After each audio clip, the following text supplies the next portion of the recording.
سلامونه او ستړي مشئ. د کابل پر مهال د شپې 10 بجې دي. تاسو لا موږ ټلویزیون د پښتو خبري ټولګي لیدونکي یاستئ. په سر کې هم د څو مهمو خبرونو سرټکي. د افغانستان په اړه د ملګرو ملتونو د امنیت شورا غونډه. نمیتوانیم که کارمندان زن را در خطر بیاندازیم. به مردان نیز گفته ایم که از خانه کار کنند. طالبان در یک سو میخواهند که از سوی سازمان ملل به رسمیت شناخته شوند، اما در سوی دیگر کارمندان زن این نهاد را از کار منع میکنند. امریکا په افغانستان کې د القاعده ډلې د ګواښونو زیاتېدو په اړه اندېښنه لري.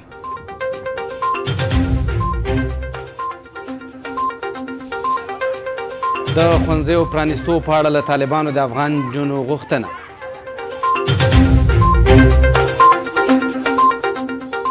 او له ریاض سره د اړیکو د پراختیا په اړه د ایران د ولسمشر تازه څرګندونې. بشپړ خبرونو ته ستړي مشئ. زه لطیف احساس یم. نن د جون 21مه ده. د افغانستان لپاره د ملګرو ملتونو ځانګړي استازي خبرداری ورکړی څو چې طالبان د افغان میرمنو پر وړاندې لګېدلي محدودیتونه لرې نه کړي په رسمیت به ونه پیژندل شي.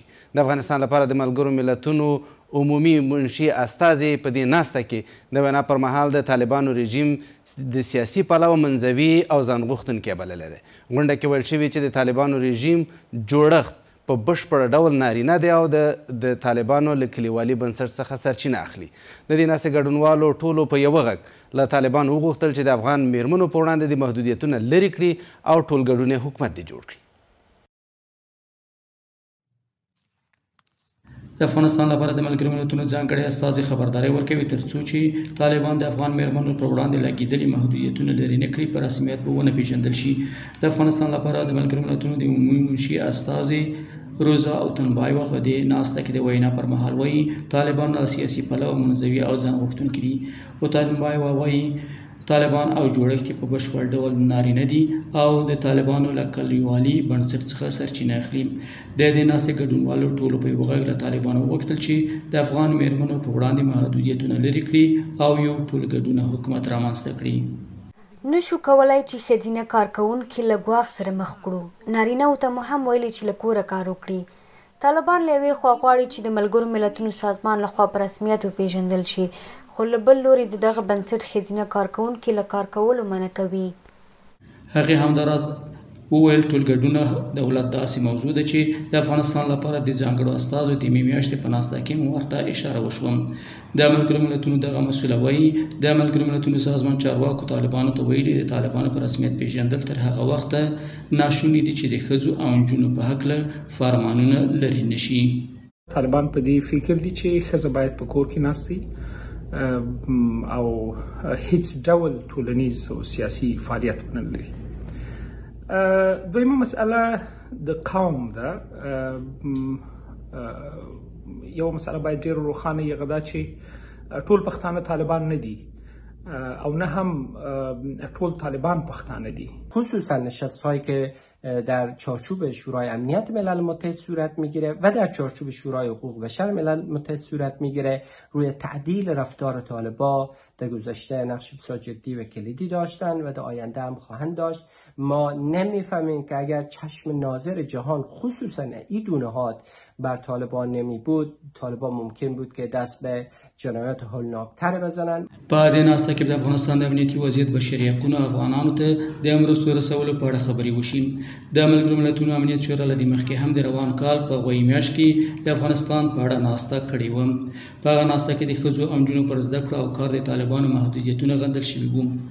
امنیت شورا د یو پریکړه لیک په تصویبولو چې د نړۍ نوي هیوادونو ترې ملاتړ کړی وو ټینګار کړی طالبان باید د افغان نجونو او ښځو د زده کړو او کار حق ورکړي.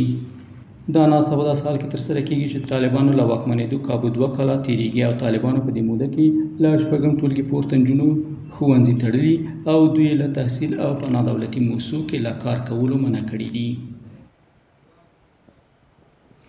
القاعده په افغانستان کې د پرمختګ په حال کې ده. د امریکا ملي امنیت چې تېره ورځ په افغانستان کې د 2022 کال د سپټمبر پورې د القاعدې اړوند فعالیتونو په اړه د خپل راپور ځینې برخې خپرې کړې. افغانستان کې د القاعده شبکې د پراخېدو په اړه خبرداری ورکړ. راپور کې راغلي چې القاعده به له افغانستانه تر 2040 کال پورې له هېواده بهر د عملیاتو پلان وړتیا ولري. د امریکا د ملي امنیت ریاست چې تیره ورځ په افغانستان کې د 2022 کال تر سپټمبر پورې د القاعدې ډلې د فعالیتونو په اړه د خپل راپور ځینې برخې خپرې کړې.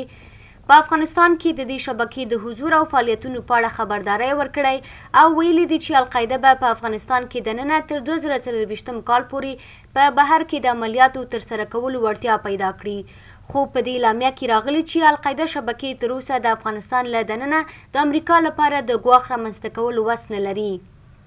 په افغانستان کې د القاعدې ډلې د ځینو مشرانو پناه اخیستل او نور فعالیتونه لکه رسنیز تولیدات، د کسانو ګمارل، د اسانتیاو برابرول او روزنه ترسره کول هغه موردونه دي چې د امریکا د ملي امنیت په وینا د القاعدې شبکې لپاره به په بهر کې د عملیاتو د ترسره کولو زمینه برابره کړي. امریکا وایي چې په افغانستان کې د القاعدې شبکې راتلونکی د دغې ډلې سره د طالبانو د اړیکو پر څرنګوالي پورې اړه لري. طالبان افغانستان با القاعده و طالبان پاکستان به اساس آمیزه های مشترک فقه حنفی و اصول سازمانی فعال رابطه دارند.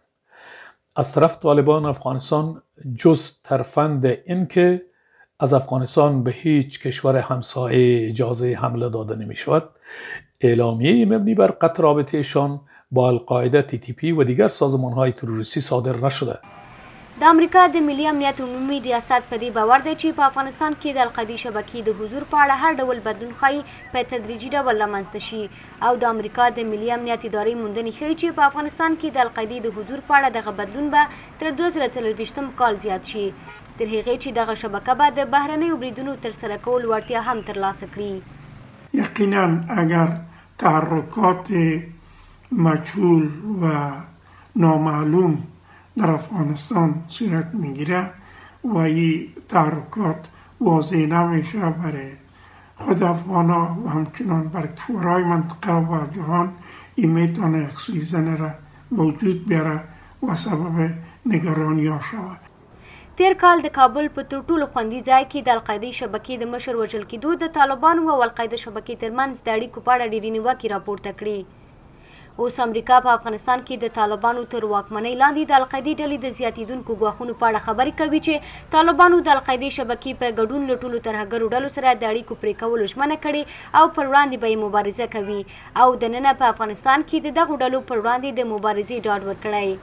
افغانستان کې د طالبانو له واکمنۍ نږدې 2 کاله تېرېږي خو تر دې مهاله هیڅ هیواد دوی په رسمیت نه دي پیژندلي.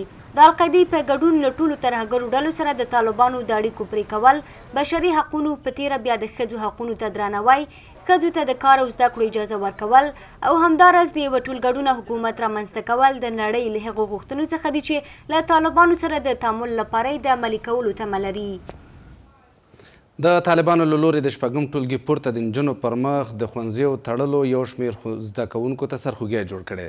په جوزجان ولایت کې د اقلیمي په نوم یوې نجونې له موږ ټلویزیون سره په خبرو کې ویلي دي چې د زده کړو لپاره خورا ډېر لرې مزلونه کوي او هیله لري چې د راتلونکي کال لپاره یې ښوونځیو دروازې د دوی پر مخ پرانیستل شي. اقلیمه په جوزجان ولایت کې د شپږم ټولګي یوه زده کوونکې ده. هغه چې ښوونځي ته د تلو لپاره ساعتونه مزل کوي د خپلو زده کړو راتلونکي ته اندېښمنه ده. نوموړې پوهیږي چې راتلونکی کال به ښوونځي ته د تلو اجازه ونه لري خو سره له دې په راتلونکو کې د زده کړو دوام ته هیله منده ده. من بسیار نگران سال آینده هستم که مکتب رفته میتوانم یا رفته نمیتوانم چون دو خواهرم از صنف ششم بالاتر از حال اونا در خانه بیکار شدند و درس خوانده نمیتوانند. دغه زده کوونکي له طالبانو غواړي چې باید له افغان نجونو د زده کړو حق وانخلي. از حکومت طالبان میخواهم مکاتب را برای ما دختران بالاتر از صنف ششم باز کنند تا من و دیگر دختران بتوانم سال بعد به مکتب بروم. اگر حکومت دروازه های مکاتب را باز ننماید نیمه از قشر جامعه در بیسوادی و تاریکی به سر میبرند. از حکومت میخواهیم هرچه زودتر دروازه های مکاتب باز شود. له شپږم ټولګي پورته یو شمېر نجونې زده کوونکي وایي چې د ښوونځیو د تړل کېدو له امله له روحي او رواني ستونزو سره مخ شوي او د خپلو ښوونځیو د بیا پرانیستو غوښتنه لري. ما دختران افغانستان می‌خواهیم که مکتب برویم، درس بخوانیم و در آبادی کشور خود سهم داشته باشیم. 2 سال میشه که خواهران ما مکتب رفته نمیتواند و ما می‌خواهیم که دروازه‌های مکاتب برای دختران افغانستان باز شود. با گذشت هر روز دخترها بیشتر دچار مشکلات روحی و روانی میشه و بیشتر افسرده میشن. پیشرفت و ترقی هر کشوری وابسته به چگونگی تحصیل دانش آموزان داره، چه از طبقه اوناس باشه و چه از طبقه ذکور. طالبانو له 2 کلونو راهیسې له 6م ټولګي پورته زده کوونکي له ښوونځیو بې برخې کړې او تیر کال هم پوهنتونونه د نجونو پر مخ وتړل شول. افغان میرمنې په نادولتي بنسټونو له دې جملې د ملګرو ملتونو له دفترونو سره د کار اجازه هم نه لري.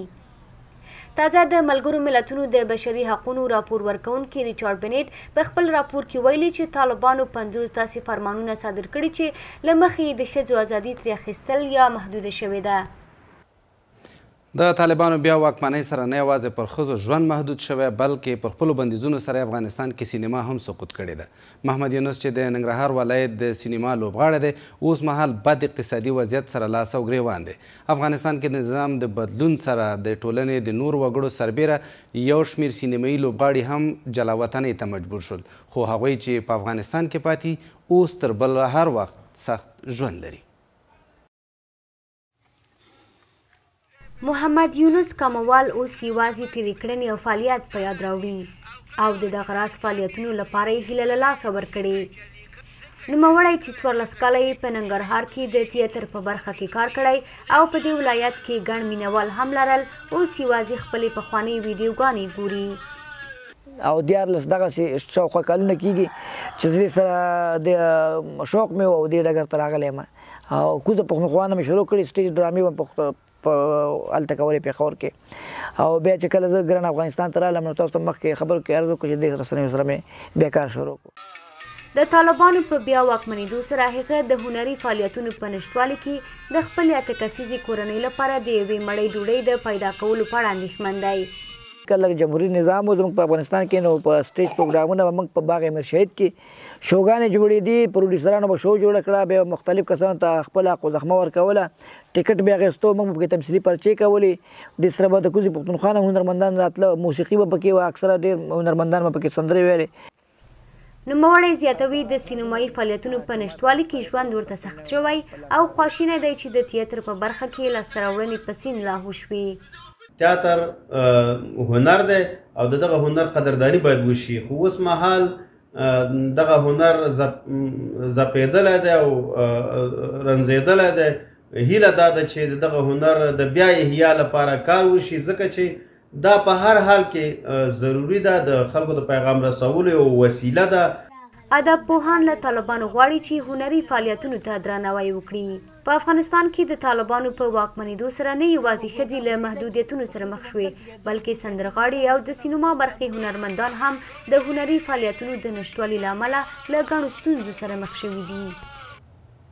جلال آباد ښار کې اورلګېدنې خلکو ته ګڼ مالي زیانونه اړولي دي. اورلګېدنه نن ماسپښین شاوخوا 2:30 بجې د جلال آباد ښار لومړۍ ناحیې اړوند قالین پروشۍ کوڅه کې په یوې ځمکتلې کې شوې ده. عیني شاهدان وایي اور د برېښنا د لاینونو د شارټۍ له امله رامنځته شوی.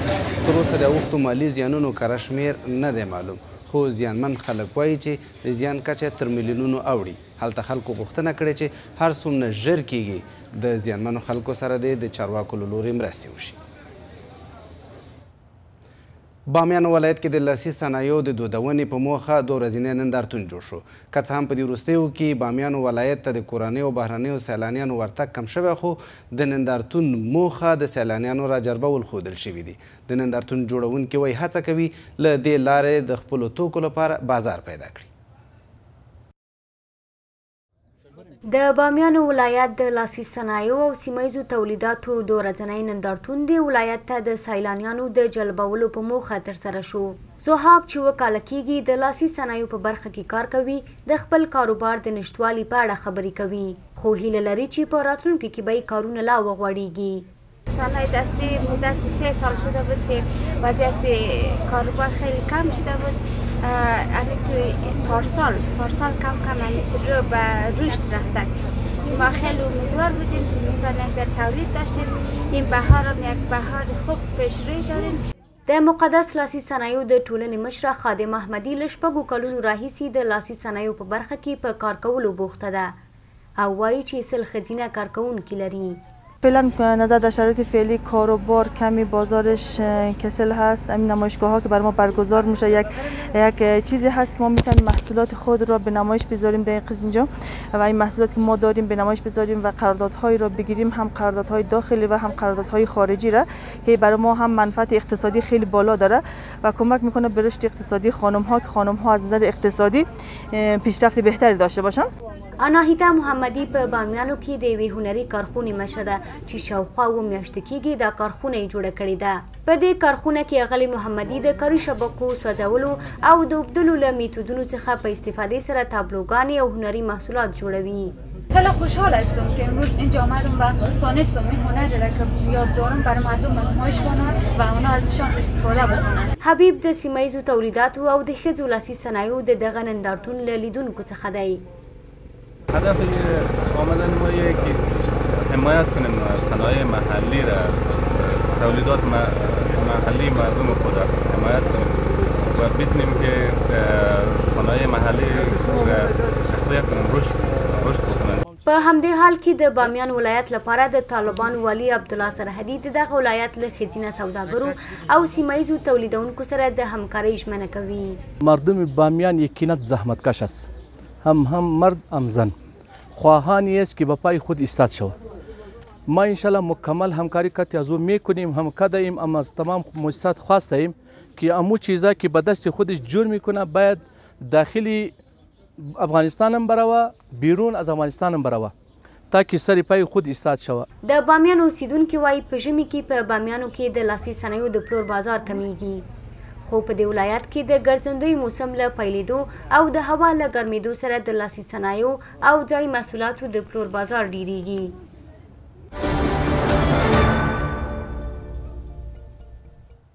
اقتصادي خبرونو ته ستړي مشئ خو پایلې له کونړ کوو. کونړ کې د لمریزې برېښنا پر مټ د نږدې 2000 کورنیو ته د پاکو اوبو رسولو زمینه برابره شوه. د اوبو دا 2 سترې شبکې د یاد ولایت په پیج دره ولسوالۍ کې د 7 میلیونه افغانیو په مالي لګښت جوړې شوي. ځایي خلک له دې چارې خوشحاله دي او د ورته نورو ټولګټو پروژو غوښتنه کوي. د اوبو د دوې لویې شبکې د کونړ په لرې پرته پیج درې ولسوالۍ کې تازه جوړې شوي دي. دلته د لمریزې برېښنا پر مټ له نږدې 200 متره ژورې څاه پاکې اوبه را ایستل کېږي چې کابو 2000 کورنۍ ترې ګټه اخلي. دا تقریبا د عمیقې څاګانې سولر په مرسته باندې دغه پروژې چې سولري انرژي په واسطه باندې دغه اوبه راخېږي. تقریبا 2 څاګانې چې 100 متره عمق لري او 50 متره مکعبه ذخیره لري. 2808 متره په طول باندې د اوبو شبکه ده. تر دې مخکې په دغه سیمه کې پاکو اوبو ته لاسرسی ګران و او ښځو به له لرې سیمو د څښاک اوبه پر سر راوړلې چې خورا ستونزمن کار و. په سیند هم راوړلې، په خروب هم راوړلې، په سرونو به هم راوړلې، ټاپو کې به هم راوړلې. ما په خپله راوړلې، زه سپین ږیری یم، 15 کاله عمر لرم.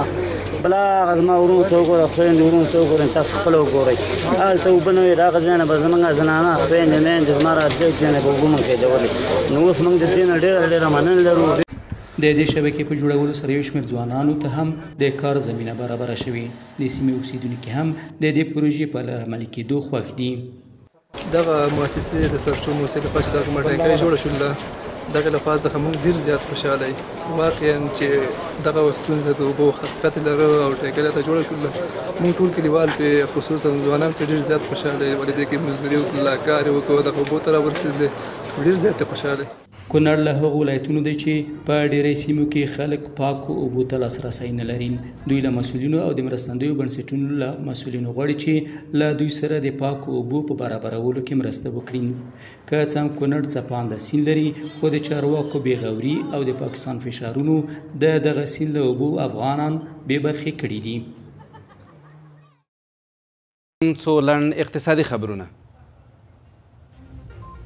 د ملګرو ملتونو د بشري مرستو د همغږۍ دفتر وایي په افغانستان کې د لږې او خوارځواکۍ شدت خورا زیات شوی دی. د دغه سازمان په ټویټر پاڼه لیکلي چې افغانستان کې 15 میلیونه وګړي خوراکي توکو له کمښت سره مخامخ دي. د بشري مرستو د همغږۍ لپاره د ملګرو ملتونو دفتر د معلوماتو له مخې 3 میلیونو ډیر ماشومان او 840,000 امیدواره میرمنې او شیدې ورکوونکې میرمنې د سختې خوارځواکۍ سره لاس او ګرېوان دي. د افغانستان د کرنې او اوبه لګولو او مالدارۍ وزارت سرپرست وایي چې د ملګرو ملتونو د خوړو او کرنې سازمان د اصلاح شویو تخمونو ویش په افغانستان کې د غنمو حاصلات زیات کړي دي. دغه وزارت ویلي دي چې سږ کال د غنمو حاصلات 5 میلیونه ټنو ته رسیدلي چې د تیر کال په پرتله 1 میلیون ټنه زیاتوالی ښیي. د صنعت او سوداګرۍ وزارت سرپرست په افغانستان کې د پاکستان له سفیر سره د سوداګرۍ ټرانزیټ او د سیمه ییزو اړیکو د پراختیا په اړه خبرې اترې کړې دي. په دې کتنه کې نورالدین عزیز له پاکستان سره د سوداګرۍ په پراختیا ټینګار کړی. پاکستان په دودیز ډول د کورنیو تولیداتو د خرڅلاو تر ټولو لوی بازار دی او د طالبانو تر واکمنۍ وروسته پاکستان ته د افغانستان د ډبرو سکرو صادرات تر نور هر وخت زیات شوي دي. درنو لیدونکو مننه له دې چې تر دې دمه لا مو ټلویزیون سره وئ. زموږ د نن شپې پښتو خبري ټولګه همدومره وه. د نورو خپرونو لپاره امو ټلویزیون در سره وڅارئ. د خدای په امان.